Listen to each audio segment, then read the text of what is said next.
लोकसभा निवडणुकीत राज्याचा सर्वे आला आहे। यामध्ये महायुतीला 48 पैकी 30 आणि मवियाला 18 जागांचा अंदाज वर्तवण्यात आला आहे। एकंदरीत भाजप आणि शिवसेनेच्या दोन्ही गटांनाच यात फायदा होताना दिसत असून काँग्रेस, शरद पवार आणि अजित पवार यांचे दोन्ही राष्ट्रवादी गट व वंचित बहुजन आघाडी यांना फारसा फायदा होताना दिसत नाहीये। गेल्या वेळी वंचित आघाडीने मते घेतल्याने काँग्रेसचे बरेचसे उमेदवार पडले होते असा आरोप काँग्रेसने, तर काँग्रेसने मते घेतल्याने आमचे उमेदवार पडले असा आरोप प्रकाश आंबेडकर यांनी वारंवार केला होता।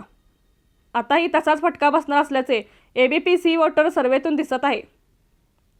प्रकाश आंबेडकर यांना वंचित आघाडी महाविकास आघाडीपासून वेगळी लढल्याचा फटका बसताना दिसत आहे।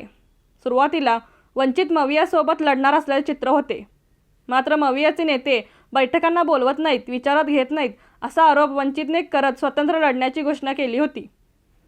वंचितने अनेक जागांवर आपले उमेदवार दिले आहेत। यामुळे मतांचे ध्रुवीकरण होऊन त्याचा फायदा भाजपा शिंदे शिवसेनेला होताना दिसत आहे। अकोल्यामध्ये तिरंगी लढतीत भाजपाचे अनुप धोत्रे हे विजयी होतील असा अंदाज व्यक्त करण्यात आला आहे, तर काँग्रेसचे उमेदवार अभय पाटील आणि वंचितचे उमेदवार प्रकाश आंबेडकर यांचा पराभव होईल असा अंदाज या ओपिनियन पोलमध्ये वर्तवण्यात आला आहे। अंतिम निकाल हा 4 जूनला लागणार असून तेव्हाच राज्यातील 48 लढतींचे चित्र स्पष्ट होणार असेल तरी मतदानापूर्वीच या ओपिनियन पोलना देखील राजकारणात महत्त्व आहे।